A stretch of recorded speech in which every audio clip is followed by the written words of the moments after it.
Okay, welcome everybody to the special Friday afternoon, Friday lunch edition of the Smart Money live chat with, I was going to say the Warren Buffett of Canada, the Warren Buffett, but really the Richard Branson, the Richard Branson of Canada, of the micro cap world, Mr. Sean Black. Sean, welcome back to the program. Thank you, Jack. Thanks for the compliment. Either of those gentlemen are, in their own right, pretty special people. Yeah, but listen, Sean. I mean, those guys have like 50 years on you. I mean, you're kind of getting started. I mean, you have. I don't think you've hit 40 yet, right? I mean, you still have. I'm in my 40s, but it's been a fun journey. I learned a lot, and I'd say your parents used to always tell you, well, the older you get, the wiser you are. I don't know. I would say, I hate to give them credit, but they were probably right in many ways. So we're going to talk about basically three stocks. We're going to talk about three stocks, which are kind of like your. Is it fair to say that these are kind of right now your main focus, or no? I mean, or there are special situations. How would you describe the three stocks we're going to talk about? Yeah, I would say from an investor standpoint, I'll use the term lightly, passive investor. To say like they're not ones that I work in, like I'm not employed by those companies. Oh, Sean, you're gonna have to speak louder. They can't hear you. Okay. So you hear me better now? Maybe the volume. Maybe what turn is it your volume on your thing, or let me see. You tell me you can hear me better now. Keep talking. Is that better? I think so. Yeah. Yeah, we'll see. We'll see if it's okay. If anybody says it again, let me know. And I'll just yell. Just yell. That's all. All right. Yeah, Jack. Day to day, my business is food business. I'm not a tech guy. I'm not a cannabis guy. I'm not any of those things. But I understand the food business, and more importantly, I'm a people person. I look at the people. I look at the product, and I find out why does it motivate me. The big success you've had was in the restaurant business in Canada. Talk about you started restaurant chains which have been super successful. You sold them for a bunch of money. You're getting close to that billionaire level, or at least in Canadian dollars. And then you're reinvesting all in penny stocks. Is that the idea? You know what? Sometimes, yeah. Lately in the last little bit, we were in the news recently. We did exit another business here in Canada. And it was another public company took us out, and we spent the last 4 years really understanding the plant-based space. And my two partners, Alex and Mark, joined the company here recently. VEGN is the ticker. It's called Plant & Co. I was lucky enough to, back the deal as well financially and invest money. I think that'll close today or Monday or something like that. And we're really, in my primary business, we're really leaning into the food space and into the plant-based space. And I believe Alex and Mark and the other gentleman, Kevin Cole, we brought on, are going to do something pretty special with that company. The amount of inbound interest since we announced that we were participating has been pretty incredible. And so day to day, that's still a big part of my life is food, and we'll still play in it. And that's putting us putting our name on it. I always think that, look, anybody who can really build a successful chain of restaurants. I mean, restaurants is like one of the hardest. It's like probably the hardest business in the world because it's just so many facets. You have to deal with people. Product has to be really good. So the service has to be. There's like so many moving parts that if anybody can really succeed in that business, they can pretty much do it. Who's this guy? That Fertitta guy? What's the American guy? Fertitta. Yeah. Undercover billionaire. He ended up buying the Houston Rockets, and he's bought a ton of stuff, right? He owns restaurants all over the U.S. So it is, but Jack, it boils down to the same two things: people and product. And in the restaurant business, it's no different than anybody. We're talking about one of these three tickers today. Like I said, VGN is something that, it's a personal passion. It's my own primary business. My investment, thesis and why I got into these other ones was very different. And all of them have announced major stuff recently. And, I believe over the next 3, 6, 9, 12 months, these are going to be three of probably the best stocks you've ever had on your show. Okay. Now, just for the record, the best so far, the best in the last number of years has been it was CBDT, which was a 50x. It went from a nickel to 250. So now these three stocks, can they go up 50? Yeah, like They go 5,100%. you look or at more. a stock like a Skylight. I mean, I was in that one at 6, 7, 8 cents when it was down there, and I like literally scratching our head with Brad, and we took turns. And do I believe that's going to be on the equivalent number, a $5-10 stock in the next 12 to 24 months? Yes, I do. So, Okay. Well, after they did the reverse. They did the reverse. So yeah, based on the reverse, take that out of the equation. So if you were to back that up on a 5-to-1, that you're talking a $25 to $50 stock. okay. Today So you think okay? So you think Skylight can go to $25 plus in the next 25 to $50 is what I want out of the deal. next how much time? 12 months. 12 months. Okay. So the good news is this. Now, actually, Skylight. Let's start with Skylight first, and then we'll go to the hit parade. We have two more, and then okay. So Skylight. So that is they just started trading on Nasdaq. What is it? Last week, 2 weeks ago. Yeah. So just That's right. Yeah, and honestly, Jack, our first. This has been our first of that super stock of that. Which is what's really interesting. We've had a bunch of companies before. They said, yeah, we're going to go on Nasdaq. They still haven't gotten to that. And Brad said, hey, we're going to Nasdaq, and a month later, he's there. Well, it took him a little long to get there. And you know what I'm saying? He's taken a little bit of heat even here recently, because probably even a couple of his M&A deals are taking a little longer than people like it. Everybody that's in this world is all about what have you done for me lately? Sometimes people forget that he took the stock from 10 cents to $1.90. And he was just getting started. He didn't have the board he had. He wasn't capitalized like he is today. This is the one of the stocks that I have in my portfolio that I sleep well at night. I don't worry at all about it. So when I hear anybody, chirp them or anything for not, delivering, massive news on week 1 or week 2 of NASDAQ, that's not what Skylight is. He's going to continue to execute heads down. He's got a chairman that's had 3 exits in the multi-billion-dollar space. He took a company from doing $3 billion a year to $120 billion a year. So yeah, Brad's an amazing story. He started on your show. I think Jack, the stock was probably at 50 cents. Yeah, it was late November last year, mid-November. Yeah, people forget it was only like last August where it was. I'm going to say like last summer, that stock was in the single digits. Now you're going to have a stock that in the equivalent that was on your show that I believe is going to trade in the equivalent numbers, $5 to $10 a share. Pretty amazing ride. You know what I mean? From 6, 7 cents, nobody would buy his stock. It was like it was an infected. You know what I mean? So all of a sudden, here it is, and it's a great success story.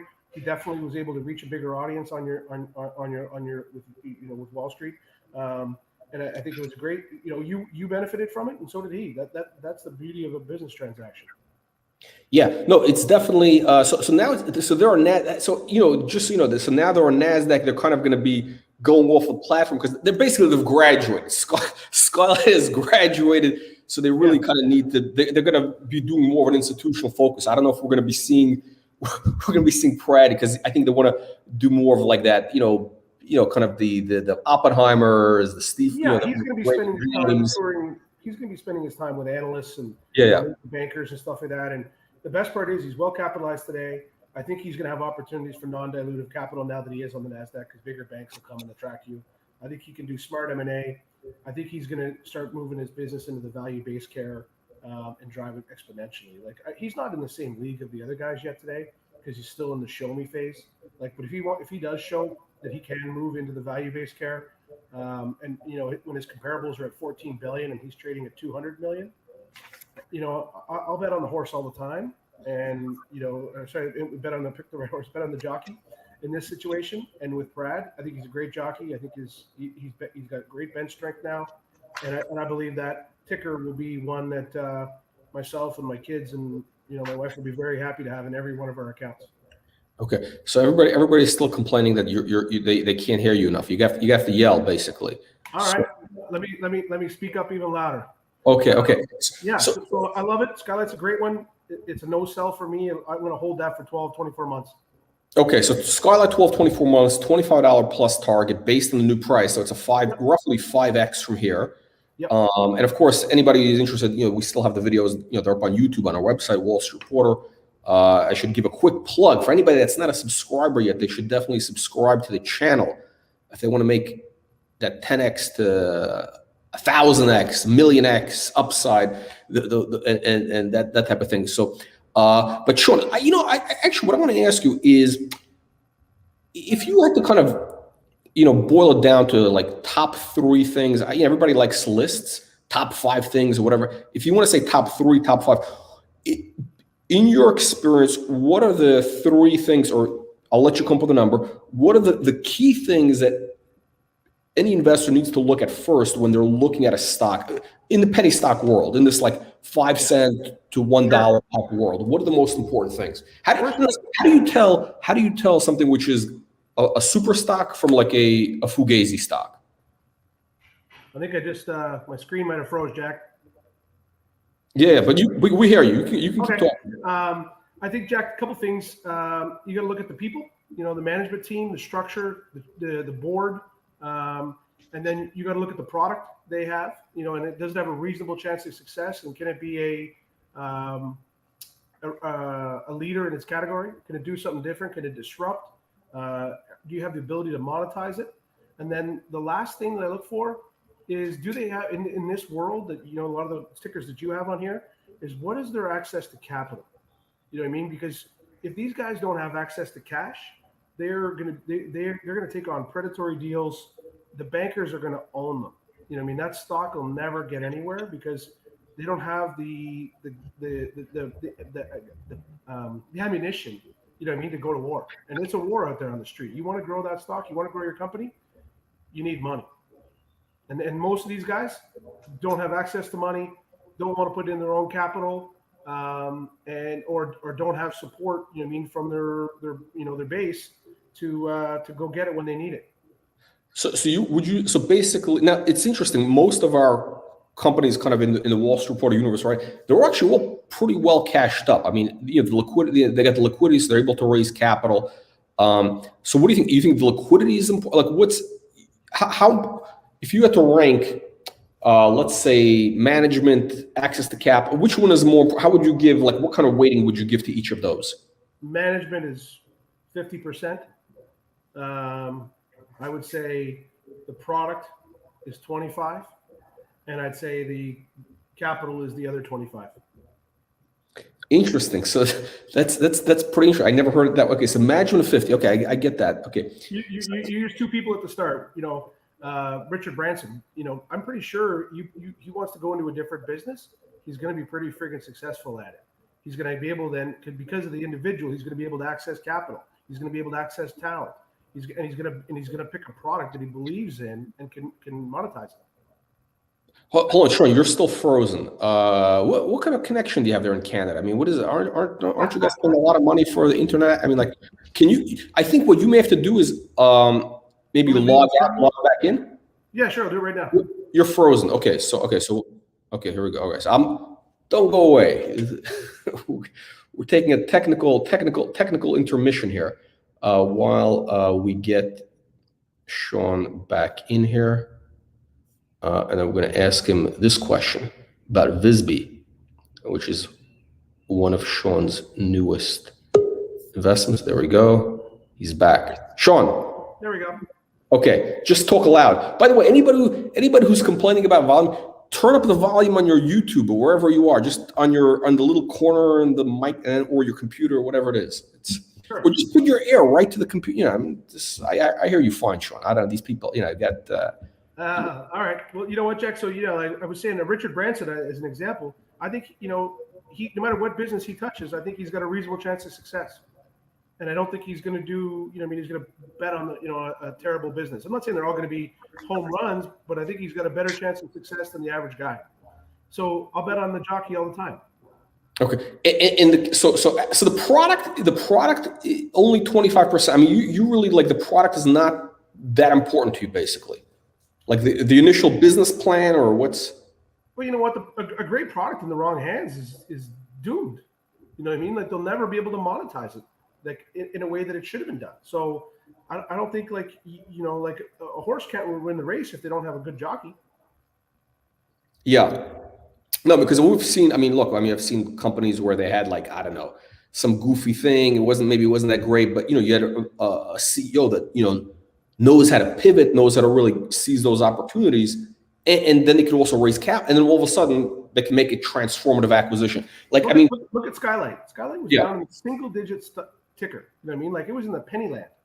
They pivoted. They brought in Merida Capital, brought in some smart money. Next thing you know, it's at $1.90. You know what I mean? That took a CEO to be able to get humble and, pivot his business. And he rewarded his shareholders with a massive return. So what do you think is the difference? Like, why could, like, let's say this guy do it versus other, like, what is, what is it a mentality? Like, why, because I've seen other companies, there's other companies in the healthcare space or some, is it a different way of thinking? you gotta have you gotta want to win, Jack. You know what I mean? Like these guys gotta have it in them. If they don't have fire in their belly, then forget it. Like you may have a great product, but I'm telling you, you're not gonna win squat with it. You gotta have fire in your belly, and you gotta know guys that have the ability and have the the mental ability and the physical ability to take it across the finish line. And so when I say you bet on the jockey, it's so freaking important that guys do their homework. Get as much access as you can to the CEO, read them, read up on them, follow them, see how they act in the market, see, do they engage with their shareholder base? And that creates sticky shareholders. And if they don't have sticky shareholders in a penny stock, the first day it doesn't move, guys are like, oh, what's going on? My ticker didn't go up today, like as if it's supposed to, So I think that's really, really important is, the right management team, the right board, the right capital, and then the right product. But number one thing is the people. But let me ask you this now. You say, okay, so how do you tell? Is there a way? I mean, I know maybe it's very subjective, but how do you know if the guy has a desire? I agree with you, by the way. It's like some guys like they just they're kind of dialing it in, whatever they call it. They're phoning it in, and some just really want to win. It's like is there a way for an investor? Let's say that they could tell if somebody wants to win that it's kind of like that. I was watching this guy. Are you a sports guy? Yep. Yeah, I'm not. I don't really follow sports, but I saw there's a guy on YouTube who was the trainer for Michael Jordan and also Kobe. Do you know this guy? You know what I'm talking about? No, I don't know him personally. I mean, obviously, so he was like a trainer. He's like a special trainer that Michael Jordan hired. His name is. So I think he wrote a book. He writes books. I think he wrote a book called The Relentless Champion. Like the guy's like, he's got some videos on YouTube. I think he's so. And the guy's he's like a complete psychopath. I mean, he's basically saying like these guys, like he only works with like guys like these athletes who want to be completely win at all costs, winning like all day long, 24 hours. He starts, so how do you tell though? And again, it's a certain thing. Is there a way to know if somebody has? You got to get to know them. You got to get in their face. You got to get FaceTime with them. Jack, after we had our most recent deal, to give you an example of somebody that has that. We just had our exit. It was that day, like that evening or the next morning after, a pretty significant return on our investment. My business partner's calling me, like busting my chops that evening. The next day, like, guys, we got to figure this out. Like, what are we doing next? Where are we sinking our teeth in? Like what? And I'm like, take a breath. You know what I mean? Like, it's okay, man. And that was Alex, and he is one of those guys that has that in his belly. He doesn't know how to turn it off. He's always inspired by, doing something, being great, proving something can't be done, do it. You know what I mean? Like he loves creating things. He's a builder. And if you find that, in a CEO, invest. You know what I mean? Like, because I believe that you got a very reasonable chance of success with those guys. But is it so essentially somebody who's watching one of our live streams, the CEO interviews, the presentations, all that? Is there a way somebody can tell, or it's just a gut instinct that the investor has to kind of figure out themselves? On surface, for sure, you can tell. You know what I mean? Like, if you don't believe what they're saying and you whatever, like, why would you spend any more time on them? You know what I mean? Like, you know what I mean? If it's like, no offense, but people, when they start dating, you find somebody you don't like the way they look, you don't ask them to date. You know what I mean? Like, you got to know when you see that person on the show, there's got to be a connection. There's got to be a reason why you're going to put your capital at risk and give it to them to shepherd for you and deliver your return. So you got to really believe that. And I believe there's some of them that are there. One of the ones on your show, Jay, that I dug in on was Jay Hutton from Visibility. I found his story, to be honest, on your show, hard to follow. You know what I mean? Like, his company and what he's doing is so complex and it's so new and it's an emerging technology. I had to ask him, like, can you do me a favor? Like, can I have a call? And before I invest, can you break it down for me? Like, I had to ask questions that I might be put in a way that I can understand it. And I'm telling you, anybody that does the homework and realizes what he has, I know it's AI and it's not easy for everybody to understand, but to put his business in real layman terms, he's figured out a way to monetize dead real estate in the retail environment. And he's able to directly influence what a customer purchases when they walk in a store. Normally you go into a store, there's like some dead cling on the window, the fridge, and it's 2 buy 2 and get 1 free.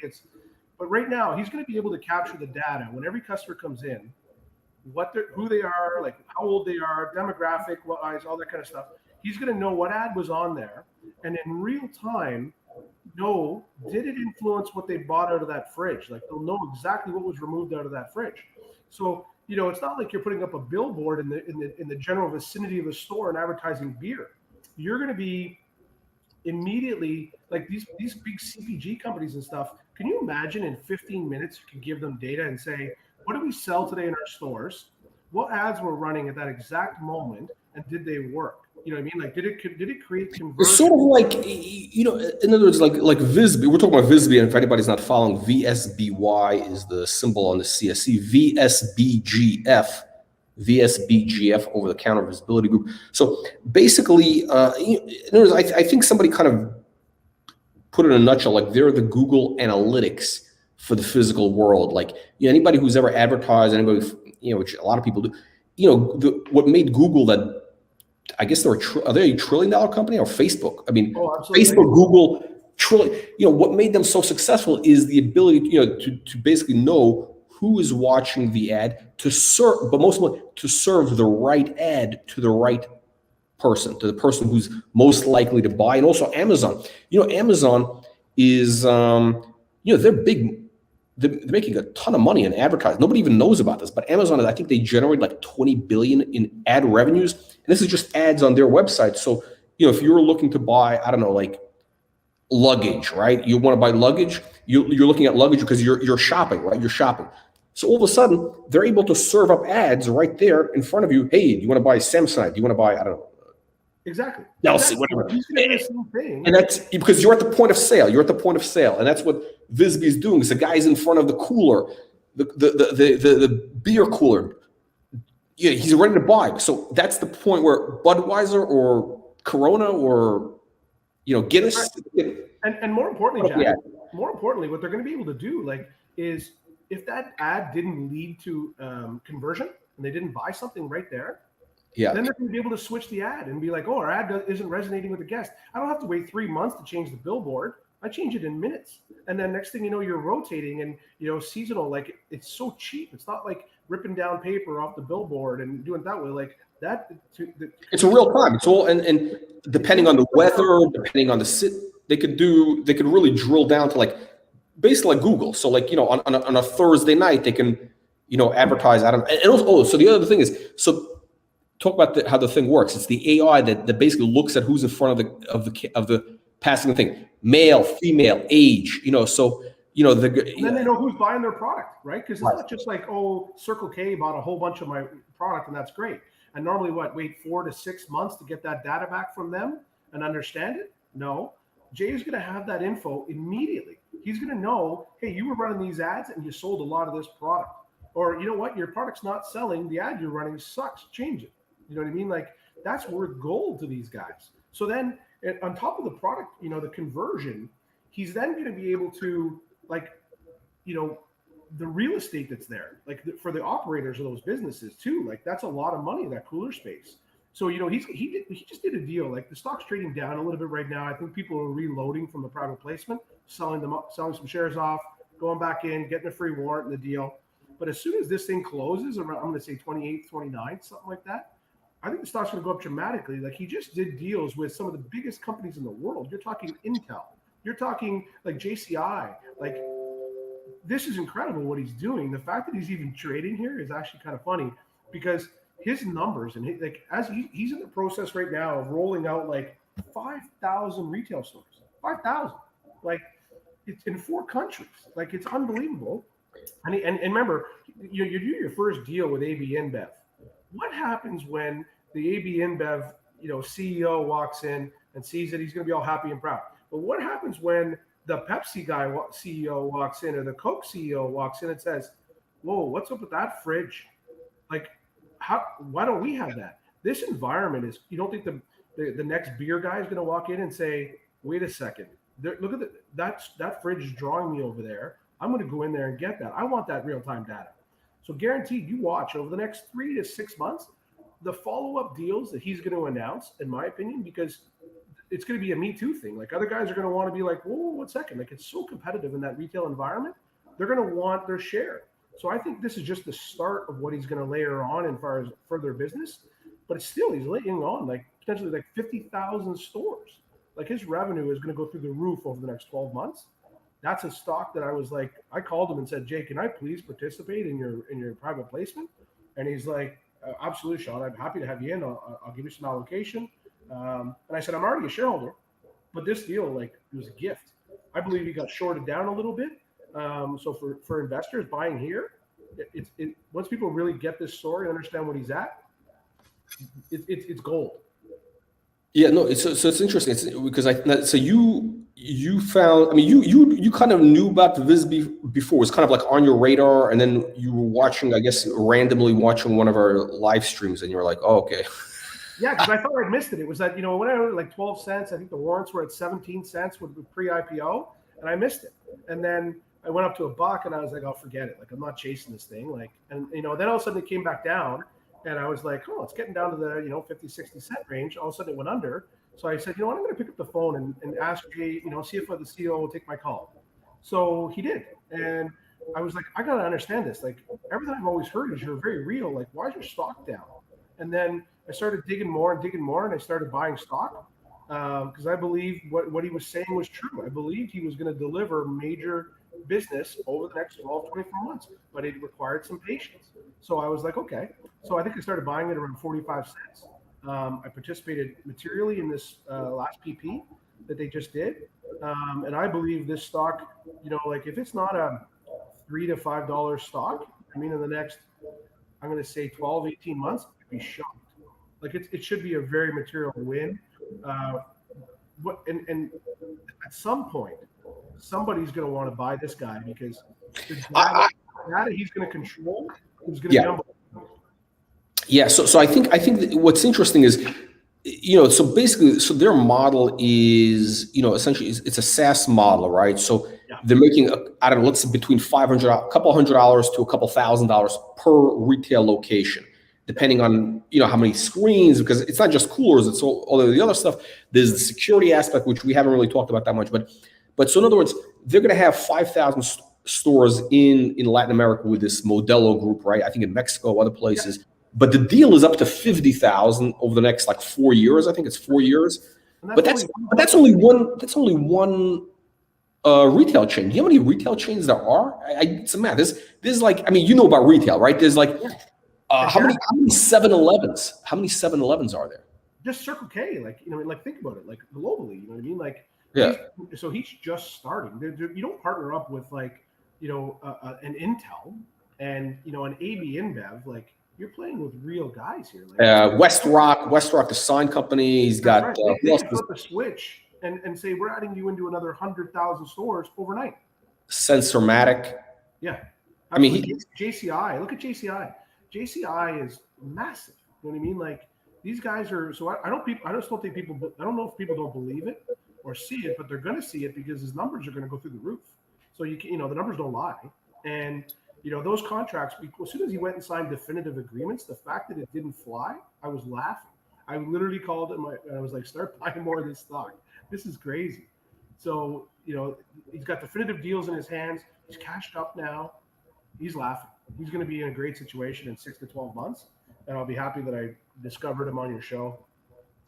When do you think? I mean, so so we talk about buyout, right? Because there's a couple of things. There's a couple of interesting facts. We have actually, I think we're gonna have a report coming out on this because I think this type of stock needs kind of something. It's got to have like a report, like a research report which explain, because sometimes there's just so many moving parts unless you see it all like boom, boom, boom like that. So there's a couple of things, right? So there's obviously the market opportunities. He's making could be 500 to a couple of grand per store. How many stores are there worldwide? This is a global thing. This is not just, and he's only in Latin America right now with one chain. Like this is like, he's not even that. I think he's just very small in the U.S. and just a little bit getting started. But he's got the right things, right? The other thing is the data. This is somebody made a note here of the data because it's at the end of this is an AI company. It's not an advert. It's an AI company. So the more data they're able to get of behavior patterns, the more valuable this thing becomes. Like literally by the minute. It's like these. It becomes, and then the moat gets so big because in order to get that data, you gotta be in business. You gotta get more. You have to spend time to get that data, right? So he's going to be valuable for a company like, I don't know, maybe like a Google or one of these guys, because Google, they want to dominate all sorts of they want to dominate advertising, anything with ads, and this is the one thing that they're missing. They've never been able to really succeed in the physical world. They've never been able to get that capture, that collection of data and understanding human behavior and what people are buying and everything. It's worth a lot of money to people. And I can only relate it to my own world. And what got me excited about it was in our restaurants, like the biggest piece, the cash register is where you can always influence the purchase, right? You get somebody to add chips and a cookie to their sandwich or their burrito and stuff, right? So I looked at it and said, well, that's the most valuable real estate, and it's also the cheapest, right? It's much cheaper to advertise in a store at point of purchase and directly impact your sale than it is to go and pay a billboard. It's very expensive to do that, you know what I mean, and go on the street. So it's cheap. It's the most effective point of marketing is at the point of purchase. So I knew right away what he was after. I understood his model. And then as soon as I got to the point where I could believe that he could deliver a material definitive deal, I started buying his stock. And guess what? I've been rewarded. He did deliver the material deal, and he has more and more rollout coming. So I think it's an excellent stock. I think the SaaS model is great. That reoccurring revenue is unbelievable. It's not just a one-time transaction. So as you watch his that SaaS revenue is going to be worth a fortune. And then the data, like when he actually has it. If you're at Google and you can understand customer purchasing and behavior everywhere, and you can access them for advertising, huge. Look at Facebook, all these companies, all their money they're making is off advertising. So that's where he's at. I think visibility is a great one, just undiscovered, and also a little bit of a hard story to understand because it's tech. It's not easy. You know what I mean? Like it's not easy. It's a little, I don't know. I kind of got it right. I'm surprised. It's an ad. It's basically they're in the ad tech business. And I'm surprised, like there's a lot of tech investors. I don't know why they haven't, because it's very similar to, there's a couple, what's the Trade Desk? There's a bunch of these stocks. I don't know why. And I think the Visby is just like this close to kind of crossing that line where all of a sudden people get it, where the right amount of people, then all of a sudden it becomes one of the, the reality is I think a lot of people don't really understand a lot of these tech stocks. I mean, most of the people who are buying Google, they don't really understand exactly the whole bit, or buying, I don't know, whatever, you name any stock. But then the thing gets momentum, and then they kind of, and I think Visby, once people kind of get it, then again, so if they have 10,000 locations. I like that to you, Jack. I was the lucky guy who, growing up in Ottawa, had another tech company startup out there, small one called Shopify, and one of the guys I know now is one of the founder's best friends.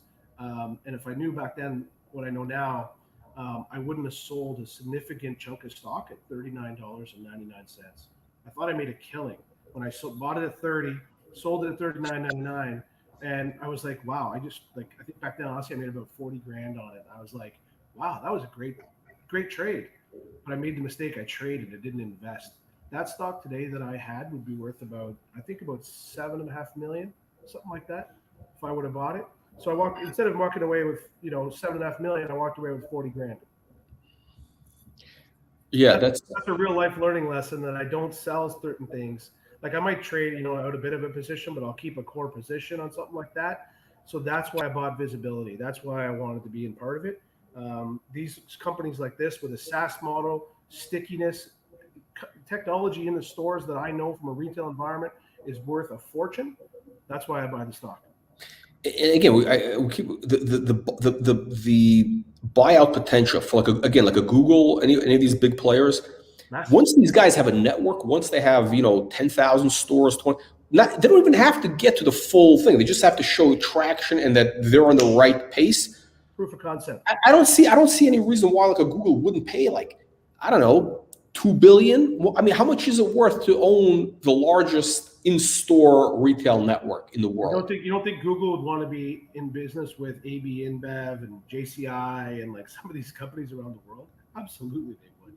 That like those are, you're talking like Fortune 500 companies that would be your customer base, and reoccurring SaaS revenue. It's exactly what Google would be all over.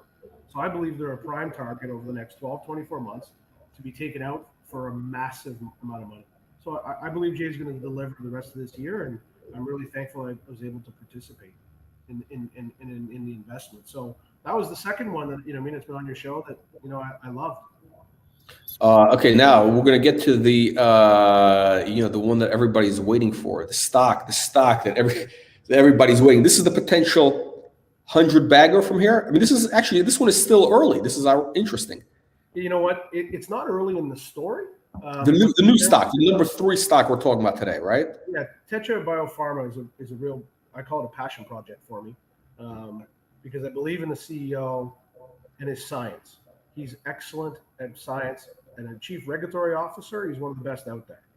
And nobody, the one thing though that I believe Guy struggles with day to day is to put into plain language like what he's achieved. Nobody in the market gives them credit for what they've achieved recently.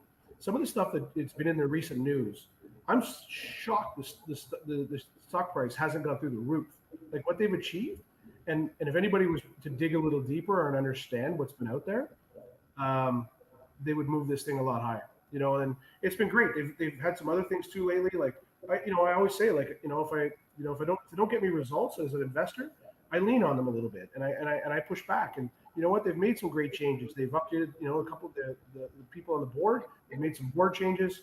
They've added some real talent, and so far the results seem to be decent. And that's exactly what you want to see. They reacted. They had an opportunity to fix some things and get stronger going forward. Now, one thing that they've never had to fix or never had to do is their regulatory side. I was on a call 2 days ago, even with Bruce Linton, and Bruce was, talking about Tetra and stuff. And he said, yeah, man, if these guys ever get the capital market side together, he goes, their science is excellent and they're going to get a serious payday, so they're not getting recognition in the market yet, Jack. But I think it's going to come. Yeah. They're one of these companies that as well, that science and what they've delivered recently, it's mind blowing actually that they're achieving what they have, and somebody's going to buy them, and it's going to be for a ridiculous amount of money. Sean, can you maybe explain some of the recent news of Tetra in plain English? Sure. Yeah. Like a couple of things came out recently. Well, actually, for anybody that's brand new to the story, like they might be just watching the video for the first time, whatever it is. Can you just explain what is in plain English? What is Tetra? Why are you so excited about Tetra? And why do you think? And you said you think you can go to $20 plus. Yeah, absolutely. The difference here. And a lot of things have to come into play to do that. But this is a cannabinoid-based company, right? They're not an MSO or a big. They're not Curaleaf. They're not True Leaf. They're not TerraSand. They're not any of those guys, right? They're not just selling cannabis. These guys are taking a product, an ingredient, and putting it into, let's say a different kind of package. And working to replace, in most cases, opioids. That's the biggest reason why I got behind Tetra, is they were finding a way to deliver safer and quicker pain relief as a primary one to patients. So they've come up with a way that instead of a person that's suffering from cancer dealing with breakthrough pain, which on average happens between 2 and 10 times a day, they have excruciating pain from cancer treatment. Well, they can get them treatment in a matter of minutes versus waiting 45 minutes, an hour, or more to relieve pain from an opioid. And not only that, the opioid, is typically an oral product. Tetra's entire business model today is based on either inhalation or injection. So they bypass, the liver toxicity issues that come out with the other stuff. Like GW Pharma's product, you do ingest it, and it goes through your liver. And it's, and the way that Tetra has come up with their products, they find out a way to get their product to be way more potent in a smaller dose. So it actually is even less harmful on your liver. So that's why, they're really trying to find safe ways to pain. And then obviously is one of their main categories with quick sleep, and then and calms. And then their other product they have, which is called ARDS, they're working to provide a therapeutic and an antiviral product for some of the most pressing needs in the world from an infection standpoint, from sepsis, from COVID, and the most recent news is on HIV, which is massive. It's groundbreaking what they're doing. I just think, to be honest, most people don't believe them. And I'll be honest, I was with the co-founder and gentleman last night from Mike Nishot from TerraSend. I was with him last night, and I was talking to him about it, and I said, "Have you seen the recent news and this kind of stuff? And what do you think?" And he's like, "Yeah." And some other major players were in that conversation, and a couple of them said, "Do you believe in him? Do you think it's real?" Mike was like, "Yeah, I do. That's why I invested." He goes, "Like, I believe he has a chance to do something." And I said, "Mike, what was that word you used before?" He's like, "Unicorn." And I said, "So you still believe that, Mike?" I said, "If they deliver an antiviral, that we'll have a unicorn in our hands." And he goes, "Yeah, I do." So, real smart people in a very short period of time here. You're talking about Bruce Linton and you're talking about Mike Nishot telling me that they're still on track. The drug is moving forward. The most recent news, if anybody reads that recent news, a couple of things you're going to understand. Tetra is working with George Mason University, and there's only 2 facilities in the world that do what they do. And they're working with NIH, like in the US. And they found a way to do it's like a 3D type study. So instead of actually testing on animals, they found a way to create what they call a mini brain and assemble a way to do the test and not actually test it on animals, but they're testing it and seeing if it works. And the best part is, if anybody reads into what they just announced, expanding research into HIV. If you started off doing COVID and sepsis, would you expand that research into HIV if it didn't work on the first 2?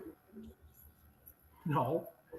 So, there's no way it would risk more shareholder capital in expanding research or doing something different unless he believes or has positive results. And if you read the quotes from Dr. Leota and stuff that was in the press release, they're encouraged by the results.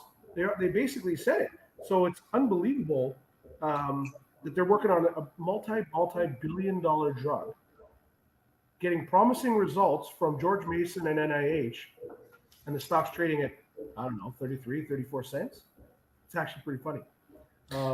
What do you think is what needs to happen? Like, to me, it looks like right now I'm looking at the chart, and it looks like it's sold off. When they did that financing, I know you were not thrilled with the financing. I know you basically told them don't do it, or I don't know, but basically you were not thrilled because I thought the stock could have gone. I mean, it was ready to break to 75 cents. Yeah, I was pissed actually about how they did it, and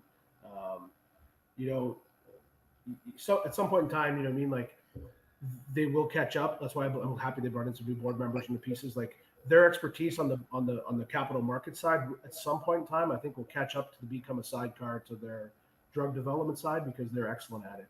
So the stock right now, though, in terms of the chart, right now it looks like it's really like it's ready. It's kind of ready to make another move. It's like what I want to ask you is, what is the catalyst? Because I think once it breaks from here, it's going to go to that 75 cents to $1. So what needs to happen?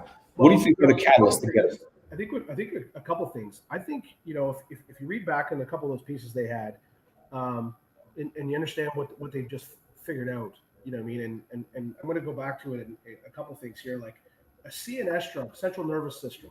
Like, these things are massive, And they're talking about, affecting people's brain. You know what I mean? Like, they're coming up with an immediate way to help people. This drug alone, if it works as a therapeutic, it's worth a lot of money.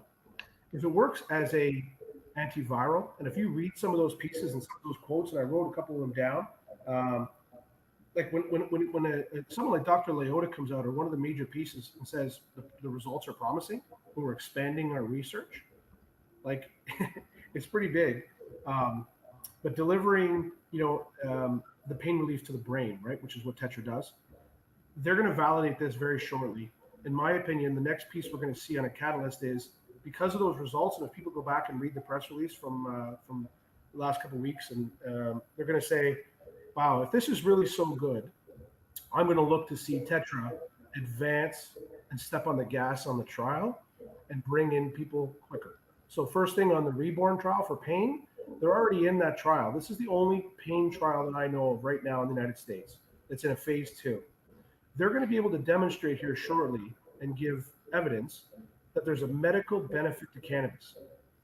And nobody's done that yet. Everybody today knows, yeah, you get high and yeah, you get whatever, and everybody believes it. But the FDA, major companies are looking for evidence. So I believe they're deep into that trial. I believe Guy already has the data from the first patient or two, because it's immediate. And so I'm going to look for him. The signal from him would be to accelerate that trial. So if he comes out here in the next little bit and says, we're moving forward, we're going to spend some more money, we're going to do whatever to bring patients through this quicker, pretty big signal that the drug works. So that's the first one I'm waiting for. The second one is for them to get their protocol signed off on ours. So yes, other people may have found a way to stabilize a cannabinoid, but nobody has injected one in anybody's arm yet. This is for the sepsis. We're talking about the sepsis. For sepsis and for COVID. That's right. And now they're announced that they're expanding the research into HIV. The moment that happens, the moment that they get green light to inject somebody's arm, those results are pretty immediate. And if anybody looks back on those trial results that Guy did post and some of the early results on the studies they did, the first thing it says is a third of the mice, or the things that were tested, a third of it were left with no trace at all of the drug. They were injected with COVID. A third of them showed no results whatsoever. So I don't know if you understand that, Jack, but you know what it means when they show no trace of COVID ever? It means what? I don't know. What is it? Antiviral.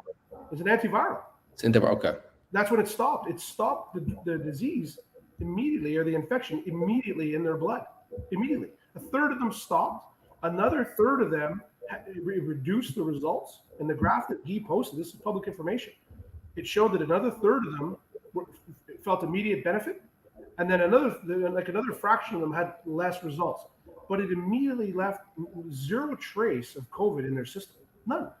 So One third. It's a magic. It's almost like a magic bullet. I hate to use that word. Like, another third of them, like, the biggest thing that people are still going to learn yet is the damages of after COVID, right? People that are living with it, and what happens to their blood, their body, and long term. Like, a third of the subjects that were injected were left with no trace of it whatsoever. Like, it was incredible. But nobody, I don't know if anybody didn't read that chart or it wasn't explained properly, but like, it was incredible information that was in there. And that's why that they're expanding into HIV, in my opinion. So that's big, really big. Then they've got the piece on the ARGE trial. As soon as they get green light to try that, I believe that's a material piece.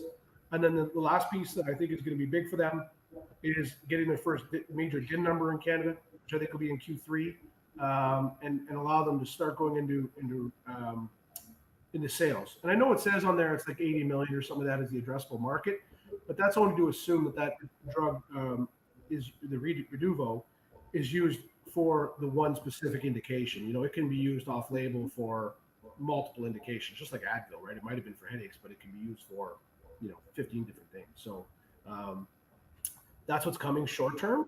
I just think people didn't read it. People have no idea that the results that are out there, like the drug that they've created. One of the pieces that's important to know is when you take a drug orally, 5% to 10% of it actually makes it to the brain, right? So that's why the dosage is so much higher. When you look at something like Tetra did, 50% makes it to the brain because it's inhalation. So it makes it there quicker, and they can give a much smaller dose because more of it actually makes it to your brain. You know what I mean, and relieves the pain. So that's Okay. it's pretty impressive what they're doing. Do I think they're going to be successful? And I asked Mike the shot this one yesterday. Do you believe his science? I think he's going to be successful. And he's like, yeah, I do. I said, me too. He goes, we did that private placement a while. There was a few gentlemen in there, including one of the gentlemen was a former TSX. He was there last night. And I said, have you sold any of your stock? And he goes, nope. Mike, have you sold any of your stock? He goes, nope. Have I sold any of my stock? Nope. You know what I mean? Like, and I bought that stock at 17 cents and I'm still sitting on it. You know what I mean? Like, I'm happy to hold it. I believe this is going to be a material win once they validate the science. And, you know, but they've put a lot out there, but you got to read Guy's press releases like 5 times to try and understand them. You know, I mean, it's not meant for the average guy like you and I to, you know, read those press releases and understand what it really means. But the data is incredible. The stock definitely, to me, it looks like it's like it's kind of getting really primed to make a big move the next, I would say, couple of weeks. Like a new basing at the 35-cent range, Jack, for weeks now. Yeah, it's holding 35 cents. Right. I mean, it's impressive. It's which is at a higher level than it's been quite a while. So it's absolutely, yeah. The last base on it was probably sub 20 cents, right? So now all of a sudden it's basing at 35, just waiting for news.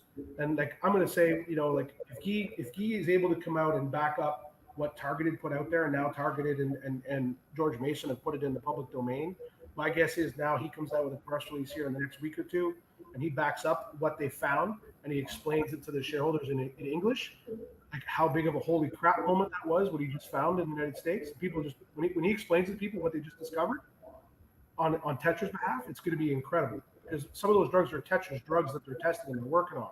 So that's going to come out, I think, in the next, like, say 30 days, but I think it's going to be shorter. I think he's going to have to explain it, and then what's coming after that, and if he accelerates the trial, look out. You know what I mean? Because what big pharma company out there is not going to be paying attention and going, wait a second, did he just demonstrate that he delivered safer and quicker pain relief to a patient in a clinical trial over our morphine? Can you imagine if you're the people that have morphine, or you have fentanyl, or you have, you know, some of the other, you know, major large opioids out there, and somebody just defeated you? This little company worth $150 million. That could be a 10x right from there. It is, and it's also incredible value to the LPs. You know, I watched Kronos, you know, make an investment in pay $100 and some million just for the right to buy 10% of the company of an MSO in the United States. They paid basically the market cap of Tetra to buy the rights to buy it. It was actually kind of funny. You know what I mean? Like, and the sales that could come from one drug from Tetra could be more than any LP in Canada. You know, I think the tire market right now is like a $3 billion market. One drug Tetra's working on is $5 billion. $5 billion. Like, its upside is there. I believe the science is real. They've got to prove it, and they've got to make sure that when they do capital markets and they raise and they do stuff going forward, they don't make the same mistakes 3 times. Because I won't say twice, because I know they've made them twice. Oh, but sure. I just in case, because I should have run this disclaimer before that, you know, that none of this here is a recommendation to buy or sell securities. You know, Wall Street Reporter is compensated by the companies, well, except for, yeah, so it's just, we have to get, okay, so the TBP, Skylight, and Visby are clients of Wall Street Reporter. You're an investor. You're not a consultant. You're not paid by these companies, right? Just No, okay. I don't get paid by them. Okay, so whatever Sean says, you could believe. Whatever I say, take with a big grain of salt. That's you know what, Jack? Like I said, I'm an investor. I just give you the reasons why I do it, why I like them, and why I bet on them. And I bet on Guy for his science. I do believe when people realize that, you know, he's got a potential viral inhibitor, is what it's called, and he can block something and potentially deliver an antiviral. I think the company at some point will get acquired. I really do. I don't know if it's going to be an LP that's going to buy them because they want to control the pain market and they want an automatic entry in the United States, or if it's going to be a pharma that's going to want to make sure that no LP or nobody competes with them and takes, you know, some major drugs off their market. You know, that's what's going to happen. It's exactly why Jazz Pharma went and bought GW Pharma, right? Jazz had some products coming off of patent. They needed growth. Do you go spend the $1 billion in R&D and wait forever, or do you go buy something? And Tetra's so far advanced in their trials, two phase two trials ongoing in the United States today, and more coming. So somebody's going to skip the line and buy them at some point, I believe. Okay. Let's see. Okay, so let's get to a couple of audience questions here. Sure. Okay, so why is Guy being silent on big trials? He has to be. You know what I mean? Like two things. I think that the double-edged sword for Guy. He's got to be very careful what he says because he can't tip the market to anything. And then secondly, he's also deathly afraid of a major company coming in and doing a hostile bid. Because, you know what I mean? Like a big pharma could come in and offer $1 a share, $2 a share. A lot of retail shareholders owning at 35 cents might sell, right? So he's definitely afraid for the information to get out there and be vulnerable at a $150 million company. That's why I believe part of the so it's like, you want to tell them, you want to tell the world, but you're also afraid because if you really tell them what you have, you're probably going to get, acquired even quicker than you'd like. And then the second thing is, as soon as he can put it out in a form that I believe he does. Doesn't always explain it so that we all understand it, but he does release it. He has an obligation to the market. If any material happens, they have about 48 hours to put it out. So does he do it? Yes. Question about what's the thing with the NFL? I think it was a tweet with NFL, something with NFL with TV.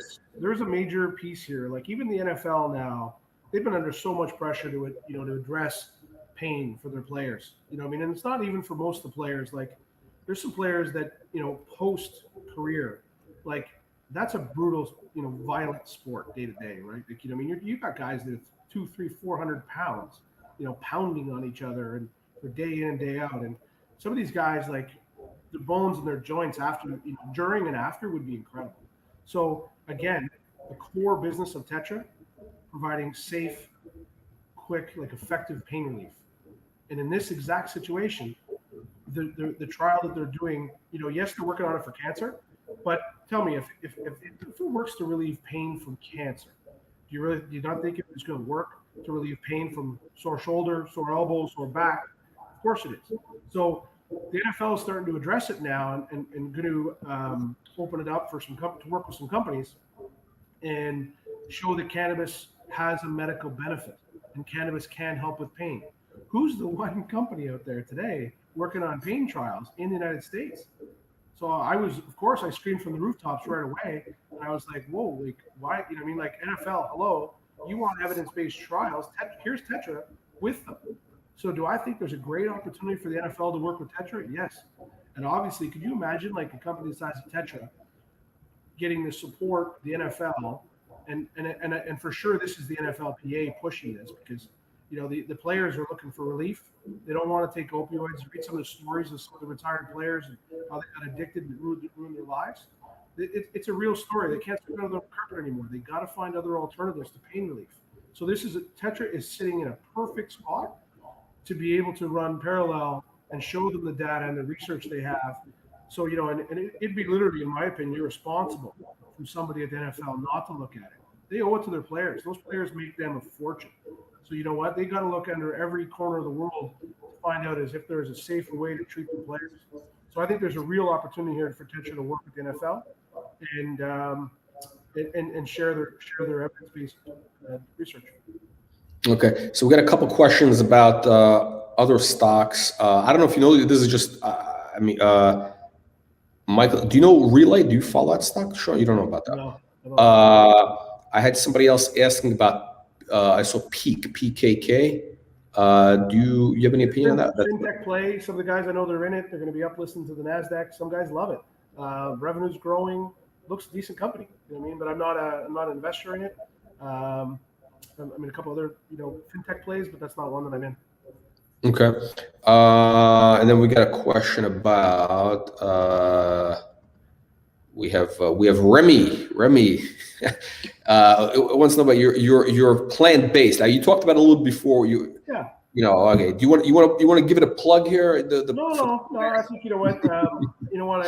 I don't, Jack. That's my own like core business that we're in, and I want that to be just a simple execution model.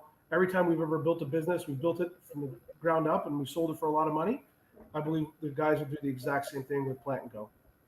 Okay, but that one is what I mean. What's I guess you're waiting for certain things to happen I think tomorrow or in the next day or two they'll close the private placement. Okay.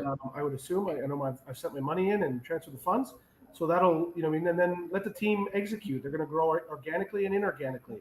I think they're going to have incredible opportunities in the M&A space to deploy the management team and the capital that they'll have. Plus, they got some great core products that I think with the team they have will scale them quickly. So I think there'll be a real player in the food space, the plant-based space. Okay, we got Calvin Ting with a $5 super chat. Yeah, Sean, do you know Calvin? This is like a 22-year-old kid. He turned $2,000, like $1 million with some of our super stocks in a couple of months. He wants to catch up to you, so that he's gonna pull up to your house with those car trailers and take away all your Lamborghinis. I love Vancouver. I'm happy to do that. Good, and congrats to him. Let's see what we got. So we're gonna, Sean. By the way, we're at some point once the travel thing is they have, I don't know, once the thing, the COVID whatever nonsense clears up, we're gonna have a big meeting in Vancouver. Okay. So you're invited. All right. Keynote speaker. I'm going to do that, and Jack, I do believe like you're going to see like the tickers we talked about today, VSBY, TVP, and Skylight. Just be real solid companies. They're real. Like one of the big things that's tough for you, I'm sure sometimes, like you've got lots of guys that want to be on your show. You know what I mean? Like who wouldn't want to be, right? Get their story out there and get some exposure. But you and I know there's a ton of crap out there. I get stuff. I get bombarded with stuff there's a lot, and it's very hard. The problem is this. I'll be honest. Sometimes some of our biggest winners have been stocks which I was like, this thing is like, I don't know, and all of a sudden it becomes a huge, so it's, sometimes, and listen, I've made the mistake. A couple of companies we've signed up since February, the January, like this. Because the markets were going crazy, and there's people wanting the new thing. Everybody in the world, they want, what's the new stock? What's the new stock? So and we've had a couple things which have been, let's just say, not as great as they should. The underwriting standards, there's whatever, and the market is so we're gonna try something new. We're gonna do. I think I should say, because I was actually talking to you about this earlier today. So you gave me a great idea. That's why you're the Richard Branson of Canada. Should we talk about the thing? Sure, Jack. I think it's great. I think it's great for your audience, and I think it's great for companies to give them. You clarified, because you gave me like a clarity to an idea. Like I was like, you were like, oh shit, this is. So basically, what we're gonna do now is what's the word? Because what's the word that everybody likes? That transparency. Democratization, whatever. So we have a new thing. So for the super stocks, because just to clarify, we have two kind of things. We have the next super stocks, which is we have like Tetra's in there, Visby's in there, Skylight was in there, a couple of others, and those are stocks which really they got like all the elements lined up, which have that 10x to 100x. And I have videos out there on YouTube which we explain kind of our criteria. And then we have a second tier, which is we call discovery companies, which are kind of like they have some of the things, but we got to see, like they got to do other, they got to kind of show us before they can really graduate. And some companies have graduated, like CBDT started as a discovery stock, and then like a month, 2 months later became next super stock. But everybody's asking, well, how do you, is it do you just put on companies which just pay you and you just put them up, and that's so I think we're gonna have a new program which is going to be like this. I think we're kind of working out, right? So essentially, we're gonna take any company. We're gonna give them they're gonna go on the live stream. They're gonna have, I don't know, 5-10 minutes. Sean, what do you think? 10 minutes? Yeah, 5-10 minutes. It's gonna be like 10 minutes. They do their pitch. Yep. They do their pitch. The audience. Now this is going to be, it's not going to be on YouTube. It's going to be on, you have to register, the thing. It's free, but basically the audience will have a poll. They'll decide, they can vote. They can vote basically. Do they think this company is legit? Is this going to be a potentially super stock? And then also at the same time, I got to work this out, but we're going to have a panel of judges. We're going to have, it's going to be kind of like what they call the Shark Tank type. So we're going to have you. We're going to have you. You're going to be one of them. Yeah? Sure. Okay. We're going to have two more guys. I need two more guys. I think you mentioned one guy. Yeah, we can get a couple of good guys to do it, and Jack, then I think the best part is, it'll filter it out. I think it'll help you continue to bring better quality deals and candidates, companies to your stage, the platform that you develop, and it'll be stuff that your audience is actually interested in or has a belief in and want to know more, right? Because you can get lots of guys to come on and cut you a check and get in front of your audience, but pick the real winners. Guarantee you, then every time somebody wants to get on your show, you're gonna be able to charge them more.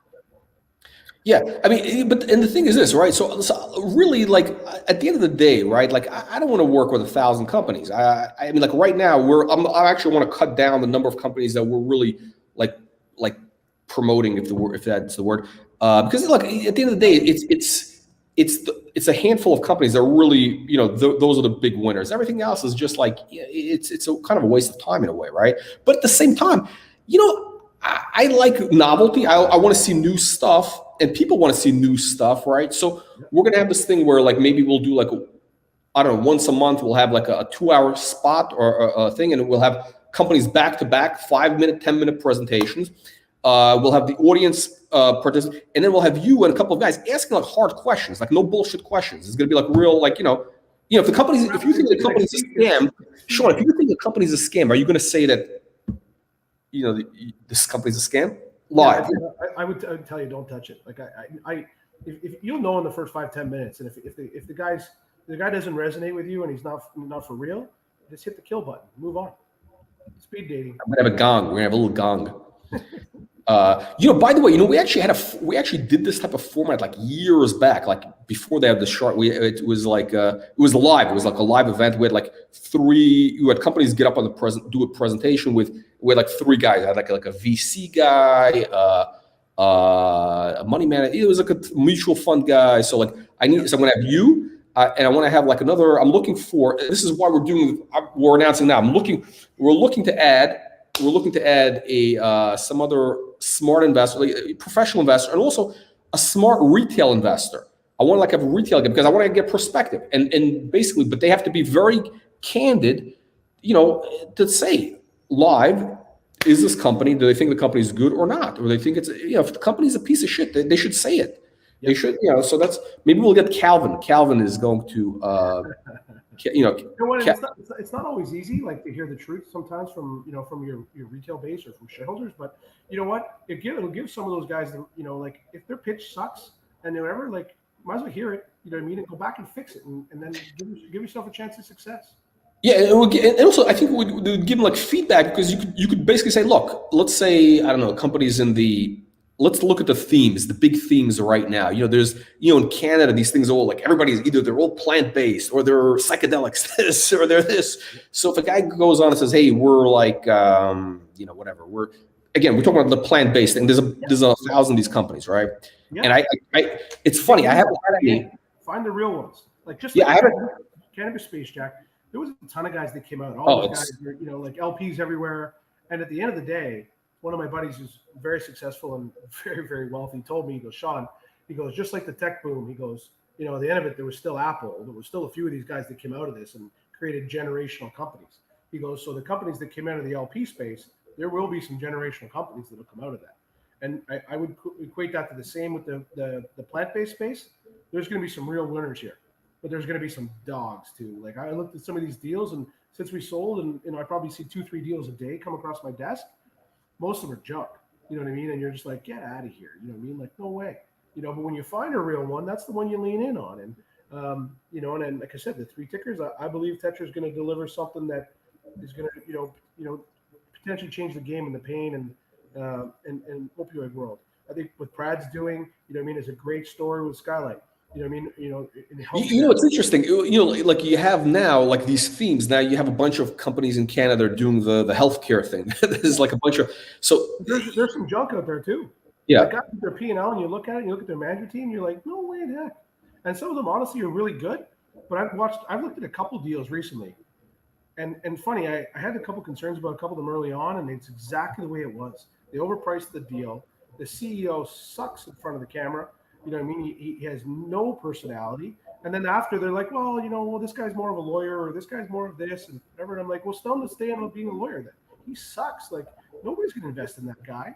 And his stocks come out, it's trading way underneath where it should have been. And he competes with Brad and stuff in the space. And I believe he's a great person. He's a great thing, but he's not a motivator. He's not a leader. He should be the CEO of a private company, not a public company. Right. So some of these guys you're going to see early on. It's a different skill set. It's a completely different thing. I mean, to run a public company, like half of the job, like literally, actually, no, maybe 80% of the job is promoting the stock. I mean, to put it in Canada, essentially is to be meeting with investors, talking to not even retail, but like raising capital, looking for deals. I mean, that's really, otherwise stay private. I mean, it's a very different. If you don't want to play in the game, don't be in the game. Like there's a couple of companies I've invested in right now, like great companies, great business model, love them. But man, the CEO is just dead weight. You know what I mean? And like won't do what's necessary to get themselves, and like the stock's done well for them. They're still up on some of them, but it's not what it should have done. You know what I mean? Like same with Tetra. I'm up on Tetra. You know what I mean? I still bust their chops because I want more. They could do so much more. They're about to, entering a category. Just one of them, Jack. $163 billion space they're coming into in the CNS space. $163 billion. They're going to play in central nervous system, all about inflation to the brain. They're doing this. Again, in that cannabinoid space, what they call Todd Harrison is the best one to explain it. He calls it the 3.0. Like he digs deep on these guys that can really play on the endocannabinoid system. Todd is he was the hedge fund guy, right? He does he's doing is he still running a hedge fund? He does CB1 Investments or something is his company out of the US. Okay. He's really good at it. Like he digs deep, he gets involved. He's a very good writer. I mean, does he still do like a website? He had like a website, like a content site. I remember it was like news. He's on Twitter, and I've had some interaction with him, and he really digs deep, and he really wants the plant to see the benefits of the plant. So does he smoke a lot of weed? I mean, is he like, because he's very into, I randomly met him on the street once, and he was like an ultra bear. I remember this was like 2011. I was like, and it was like, hey, Todd, because he was putting out stuff, the market is whatever, and it was like, he was very bearish. So I'm surprised he's like very. He was early on GW Pharma. He was one of the guys that was really on it. Okay, yeah. On Twitter, he said there's going to be more. Like that was the first deal. But look, and one of the first ones he mentions is Tetra, right? Like he gets it. I know he's had phone calls with Guy. He's talked to them. He's disclosed that he's an investor. Why? Because he believes in the science. The 3.0 is going to be massive. When they realize that there's actual health benefits, it's not about getting high, it's about getting well. That's when you're going to get behind a company like Tetra, and we're going to see this thing be a material win for them all. And if they make mistakes, so his like thesis is the next wave of the cannabis is going to be the health benefits of cannabis stuff, which is going to take these things. Yeah, so don't get me wrong. He invests in other companies like TerraSand, and he loves Jason Wild and TerraSand and some of the deals out there. But does he believe it in as a wellness product? Yes, he does. He believes it can change people's lives, and so do I. And does he own Tetra? Do you know? He discloses that he's an investor in Tetra. Oh, okay, that's very bullish. I mean, he's a smart guy. He had very smart. He had a huge win on GW Pharma. Like he staked his reputation, in my opinion, on GW Pharma. Like for like 2 years, he was like screaming from the rooftops about GW Pharma, and he watched it go from say $30 to $220. Like it was a material payday for him. You know what I mean? It was a real number. And now, he calls out Tetra as being, one of the next ones coming through the space. So I believe it too. They got to make some smart decisions along the way. But if one of their drugs, if either Reborn works or ARDS works, this is a multi-billion-dollar drug. Either one of them. Imagine if they both work. Like it's actually kind of crazy what they're sitting on. Then it could be that $20 stock. I mean, if they it'd be more if they both work. Yeah. Okay. But weird question. Do you follow Trip Red Light Howl? Do you know that stock? I do know it a little bit. I know they announced a merger this week with Creso Pharma, and it's those guys, there's some real guys in there. I'm not an investor in it, but the guys that are in it, are making some money. Bruce obviously made a killing recently, with his mind medicine deal, and now he's also engaged with Trip. Yeah, Don't bet against Bruce. One thing I'll tell you, he wins more often than he loses. I'll tell you that. I think I think the investors they don't quite understand the deal, like what's the rationale, or because I think probably they were thinking, they want to keep a pure psychedelics deal, but I think so. He's got the team. I'm saying, to me, this concept is you have Todd saying the cannabis 3.0. So I'm looking at this. This is the three musketeers. You got Todd. You got this guy Will, who's who's basically the M&A guy who was involved, who was Bruce's right hand guy doing all the M&A at Canada. So he's the VP of. So essentially, I think they're going to do something very unique in kind of this. I'm not sure if I'm articulate. It's sort of I guess the Coca-Cola of they want to be like the Coca-Cola of getting high. I mean, I don't want to speak, but basically between psychedelics, cannabis, that's kind of the concept. Maybe it's a big role. I mean, he if you look back, I remember watching an interview with Bruce a long time ago, and he talked about it. On the getting well space. But in so many things, he talked about it from animals. He talked about it from people. There's so many pieces you can touch on, right? And I don't think there's any one way to do it. Psychedelics may have an amazing benefit. It may be, from people's minds and mental health and all the pieces that are out there. I hope they're right. I really do. You look at Compass Pathways and you look at mind medicine and stuff. What Bruce is doing with Trip, first of all, I'm not buying the stock if I'm in mind medicine, and then Compass, you want to buy the Coca-Cola. Do you own Mind? Are you in Mind? No, and I wouldn't buy it today. Do you own any of the psychedelics? Are you in any of the psychedelics or no? No, but the one that I was looking at was after the merger with Creso. Was the first time I was actually paying attention to Trip, and because I believe there's still upside in that deal. I don't buy companies that I'm not buying Google today. I'm just not. You know what I mean? I want to find the next one that Google's going to buy, or the next one that has a chance to be Google. That's what I'm looking for. And I believe Bruce will turn Trip into something material over the next 12, 24 months. I believe he will. I think, because I think people they're looking at this kind of this merger and they're saying, oh, this is it. But in reality, from kind of I don't know, Bruce, that I don't know, kind of the way my initial take on it is there's some CEOs, they're just deal. He's not he's a chairman, but the Todd is, but they work real like this. So it's they're deal guys. It's sort of they start with one thing, but then they parlay that. They're parlaying that into the next, and this thing is basically a stepping stone to something big. It's sort of do you know that stock? Do you know what was it? Do you know Barry Diller, the American guy, Barry Diller? Yep. Interactive Corp, IAC. So Barry Diller, was originally a Hollywood guy. He ran, I don't know, was it Paramount? He ran Fox. He created Fox. But then he started IAC in, I don't know, his late 90s. I think he bought he had a shell. He merged QVC, the home shopping channel, into a shell. And people are saying, "What is this guy doing?" Then he had an e-com. He essentially created this massive e-com. Then he bought Expedia. Then all these things. Then they're spinning off these. I mean, essentially, it's this conglomerate of internet brands. It's become this massive multi-billion-dollar. So, but he's constantly doing deals. So I think this is the way that Bruce thinks. This is the way Todd thinks. Working on, in my opinion, Bruce is always working on putting the pieces of the puzzle together. Always. Every day he's working on how do I connect this guy with that guy and that product with that guy? Because the one thing you don't want to do, it doesn't matter even in the food business, you don't want to stay stagnant. You always got to be innovating. You always got to be staying ahead. And so Bruce is often ahead. You know what I mean? If you follow on some of his deals, and don't get me wrong, his Canopy success gets him access to more information, more deals before other people ever see them, right? He even he's not dumb. He made a ton of money on mind medicine. Some people were bagging on him recently because I think he sold off 40% of his position, but he still holds 60% of his position. Heaven forbid somebody sells some stock and makes a ton of money. Like, did he ever say he was in this business for charity? No. Like, he's here to make money. He made shows a lot of money with Mind Medicine. I know I wouldn't have shown up to the meeting downtown Toronto when they were pitching that thing at 30 cents if Bruce wasn't on the ticket and he wasn't going to be there to promote the stock. I wouldn't have showed up to have dinner with him. Do you think that just because Canaccord asked me to come down, I'm going to go? No.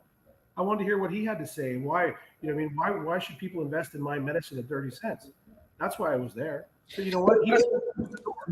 But essentially, like I would say, Trip, it's a different type of company than, let's say, Visby or TBP. TBP, they're developing, they're focused on what they're developing a business. The model is we're going to develop this thing.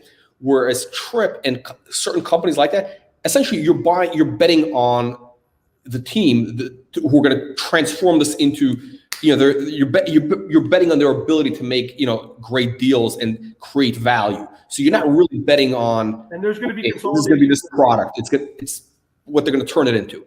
That's right. And they're going to be consolidators, like tons of consolidation in space. And you got to believe that Bruce will be one of the leaders of the consolidation sector. Sure. Okay. Sean, I know you got to hop. Oh, shit. Wow. We're talking for an hour and oh my God, Sean, we're going to,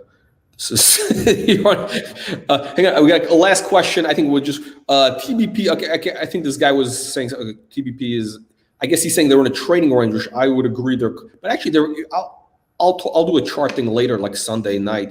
Yeah. But he's asking me, do you have any guess as to when we could be above $1 or a couple? What do you think? Well, based on fundamentals. I think it's already worth more than $1 today, but the moment I see him come out, explain the stuff from the U.S. And what they found and what George Mason and Targeted were putting out there, how that involves Tetra, what that means they're sitting on, that's big. The moment they get a DIN number is big. The moment they announce preliminary results on Reborn, which my opinion is going to be in July, that's massive. You know what I mean? Like you don't want to be on the wrong side of this one. The day they come out and say it worked, we're accelerating the trial, and here's why. Like that's massive. And then as well, if they get their protocol signed off and they get to move forward, and let's say the regulators come back and say we love what you submitted, your results look incredible, we're going to allow you to accelerate testing into humans, and they go ahead and inject the first person with ARTS for COVID, for sepsis, or for HIV, I believe it's massive. And if it works like it did on the test samples, and people walk away from a major infection, the company will be. If it was only $1, it'd be laughable. So it's like right now, I think we're kind of at that, again, I hate to use that word, the inflection point, but really this is it. Pretty much we're going to have, I think, some sort of catalyst in the next, based on kind of the way I'm looking at the chart, is like in the next 90 days. three to 5. What's that? Q3 is massive for them. Okay. But I would say the breakout happens within the next 3 to 5 weeks. We could see that big move. I mean, I would say closer. Within the next couple of weeks, there's going to be something that could set this thing above $1. Yeah, and for me, I just look at the Canadian from a investment standpoint. I look at Canada Day, 4th of July, a little quieter time. I think but probably by the second. That's when the stocks run. That's when stocks run. Is when there's a vacuum. There's that vacuum in the market, and that's when you have the biggest runs. Yeah. So that's what I think could be if he's able to share an update on the trial and it's positive, then it should be exiting July at multiples of what it is today. Yeah, excellent. Okay, Sean, listen, thank you very much. I want to thank you. This is a lot of people watching. We got YouTube, we got on Facebook, we got on what's the other one? Periscope or Twitter. So a lot of people value what you're doing.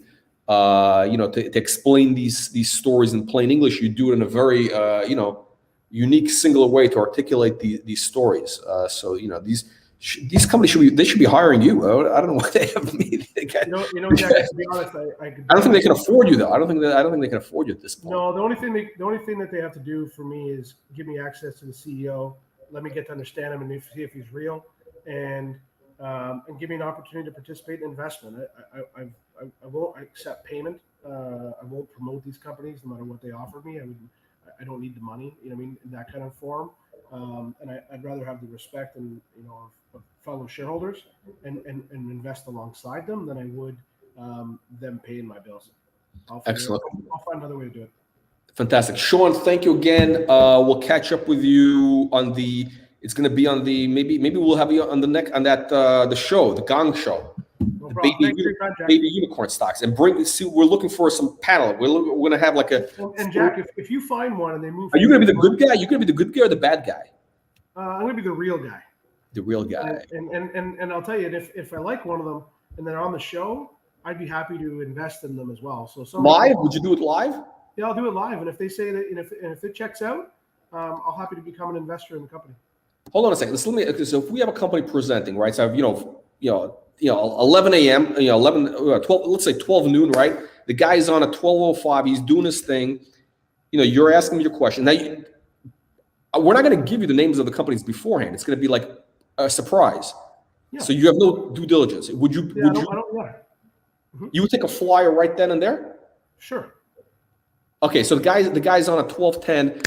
You like what he says. You ask him questions. What are you gonna do? You're gonna put an order in right then? Yeah, sure. Are you gonna announce it? Sure. Okay. What do you use? Wealth Simple? What do you use? I know. I trade through a broker. So I'd send a text or call them, and in 2 seconds I'd buy the stock. Okay, and you'd announce it. You're saying are you going to say that you're buying it before, or because people are going to front run you? We have animals in this audience. I'll buy at the same time everybody else is buying. I don't need to front run anything. They're going to front run you. They're going to. To be honest, I don't invest for pennies. I'm not here to penny flip. I don't flip because the stock's up 2 cents and I want to take some risk off for the weekend. I'm in every one of these tickers I'm in with you and your names. I'm in it for dollars, not pennies. I want dollars. Okay. If I buy it for 5 cents higher and I bought it at 32 cents or 35, I don't care. Oh, okay. So yes. What does it matter if I exit it for $1 or $2 whether I bought it for 32 or 35? Who cares? Exactly. A lot of people it makes them crazy if it's the stock. As long as your end game is much bigger and you got the patience to wait to get there, then I don't care about the entry. I care about the entry. I pay attention, but I don't throw money around like that. But I don't worry about as long as I get access to it, I'm good. This guy's a good point. You can pick up a lot in the interviews that we have. Basically, you can more or less know what's up. Yeah, true. And that's why I believe some of them coming on here, you'll know in 5 or 10 minutes whether you'd want to buy it or not. But it's so hard. I don't blindly typically buy a stock. You know what's interesting though? I got to tell you, listen, something I find weird. This is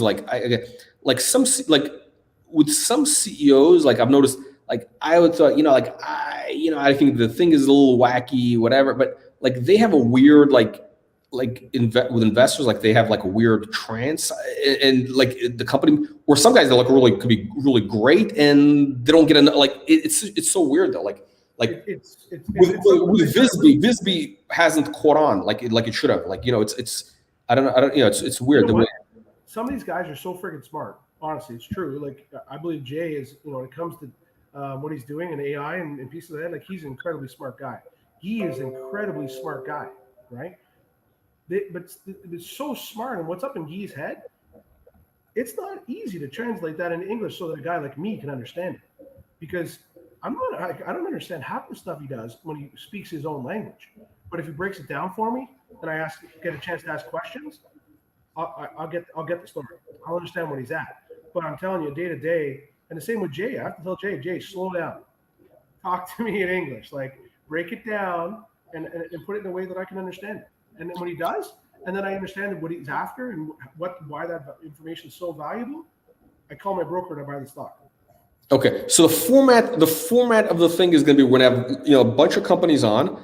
Each one gets 10 minutes to do the Q&A, and then if you like it or if anybody else, you're going to buy live. You're saying you're buying, and we're not giving you advance. We're not going to tell you in advance. Actually, the audience is not going to know in advance who the presenters are. It's going to be a surprise. No, hopefully then Jack, you take that opportunity, and I would hope you would. And you then bring that company onto your platform and give them a chance to go forward and be a real deal. If that's the people that your audience wants to know about, that'd be awesome. Then they'll dig in deeper. You know what I mean? And give them a chance to know the company a little more.